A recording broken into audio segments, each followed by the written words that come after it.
Hey guys, what's going on? I just wanted to quickly show you this whiteboard that I put together for a different video. Before I erased it, I just wanted to go through some of the main points here, just to make sure that you guys all saw this here. I want to go through the pros and cons of hourly and fixed projects. So let's go through some of the best aspects of it. First of all, I think you're gonna get the best talent here because the people that I see on there, they charge the hourly rate that they want, they know what that's worth, and they're able to sell it. So I think for the hourly stuff, you're gonna find and attract some of the best people. This may change in the copywriting world, not for sales copy, but for people that maybe write content, because some of them really like the words for money, I guess, so they'll have like X amount of words that they'll write per money. But I always have a problem with that, because, and we'll go through that in a little bit, because not all words are worth the same, right? Someone's time, it's like, okay, what's your time worth? I don't know, it's just, for me, it's a lot easier to dissect. So anyway, I think you're gonna attract the best talent and really the best quality work, because it's not forced, right? It's people can take their time with it and make sure it's done correctly, versus if it's, and we'll get to this soon, but if it's fixed, it's like, okay, I know that I'm getting the same amount for just completing the work, so I may not really sink my teeth in as well as I should and bang it out to the best of my ability. I'm just gonna wanna complete it as quickly as possible. And I think because of that, it's good for complex projects, because you can really adapt the project as things evolve, versus some of these more simplistic jobs that are just like, okay, this is a finite scope, we're gonna just do X, Y, and Z, and that's that. Complex stuff, when you start doing software development, when you start doing complex funnels or marketing dynamics, like dynamic funnels, it can really get drawn out and change, and you want it to change, and you don't want to fight that. So I think this allows for more complex projects. It's also, in terms of just like getting set up, it's easier set and forget. So you can just get these contracts off the ground, and they just work as needed. So I hire a lot of freelancers under hourly, and it's just great because I know that when I send them a task, they can just work on it. They're not going to send me another entire contract, or we're not going to lose time there.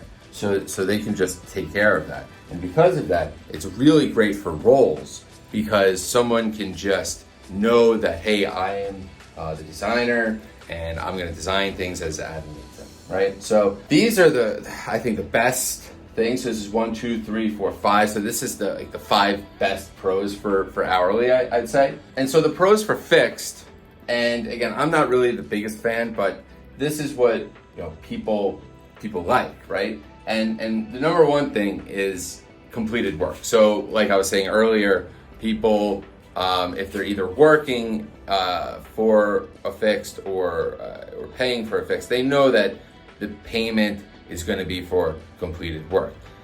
Now, the thing is, you need to be an excellent project manager and know exactly like what does done mean, or do I know exactly how to get to done?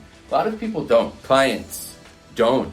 They just want something done, but they don't know generally how to get there. It can work if you're good at setting up the exact goal and defining the right terms for the freelancer. The other reason people like it is because there's proof of work. It's like, okay, I got the thing from that Upwork is holding, right? So they hold in an escrow account, and you can release the escrow. And it's also generally, and I put a star here, it's not going to go over budget, but a lot of times things do go over budget, and that's where a big conflict amasses with a freelancer and a client, because it's like the client doesn't want to adapt or pay more, even though things change, and then the freelancer doesn't want to do the work because they feel like they're working for free. So this could really pop up because people get really clients get really, the lesser educated ones will just kind of dig their heels in the ground and not think about how the freelancer is going to feel if they have to do more work and they're not compensated for it. And so, the statement of work is so important. And so again, if you're good at creating statements of work and defining these terms, the fixed things, good. You may like that. But, at the end of the day, I really do think it's more built for pawns. It's built for people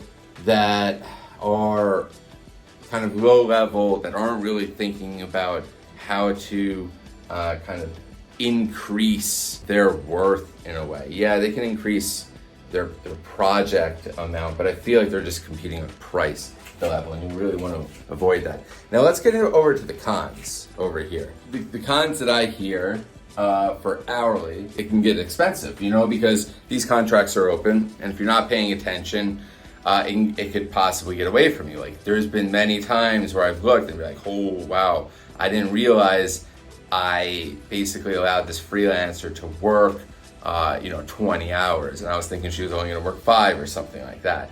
And it's just like, well, that's kind of on me. Like, I didn't budget the time, wasn't paying attention, and I did spend more than I wanted to. But the nice thing is, like, they worked on things, right? So it's not all bad. It's just like, oh, okay, I didn't realize that it was gonna add up. A lot of reasons people also don't like it. There's a lot of clients out there, guys, that like just don't want to pay for your time, and they're really just kind of like looking to take advantage or try to like figure out some angle to not pay. And it's sad but true, and it's kind of like a cold shower in these types of situations when they are under an hourly project, that it's like, oh wow, you mean I actually have to pay for someone to work for me? It's interesting, and it does happen on a pretty small percentage of time, and I've had to deal with it, and it's just like, wow, like, I'm sorry, like, did you just expect us to log time and not pay for any of this? So that's something you definitely want to look out for. It does happen, but it's just, it's one of the cons, I guess. I think the other thing is kind of leaning on that a little more. It's that this is more for real deal businesses. Like, I see clients out there that like have these ridiculous budgets. They're trying to get something on the cheap, and they're not trying to have like a business. And I think that people that are hiring online should look at themselves just as a freelancer looks at themselves like a business. Like, a client should definitely look at themselves as a business, and they should consider that and consider, okay, I want to have several people on staff that do these things as needed. I can scale back when I want. Like I said, if you're managing it correctly, it's all good. It's when you're not, it's not all good. So that's why it requires some level of business aptitude for it to work. I've dealt with a lot of clients that aren't very business savvy at all, and they have no business starting a business, and it usually winds up, pretty bad. So that's when you run into problems with the hourly stuff, from what I've seen.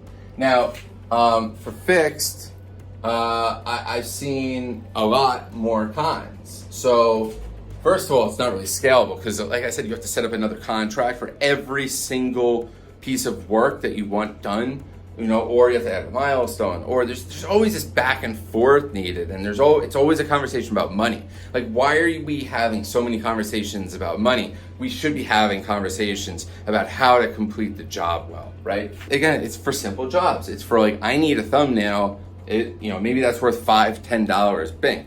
I need a quick voiceover, maybe that's worth like $5 or $10, quick, 20, 30, like whatever it is, it's simple, right? It's just one thing, it's done. So, and that's it. And I think, like I was saying earlier, it kind of lends itself to possibly having poor quality work. If you're too rigid on your budget, it could lead to talent issues, because the freelancer is gonna wanna make more money if they're working on more things. So that's just human nature, and it's something to think about. And the other, kind of crappy thing for clients and everybody involved is the fact that a lot of times you do have to pay before the work is even started or completed and put in an escrow. So that means, like, before anything is even done, you have to hand over money, and then it's just here doing nothing. Like, at least with the hourly, you watch it as it comes through and it gets applied as hours are being worked on.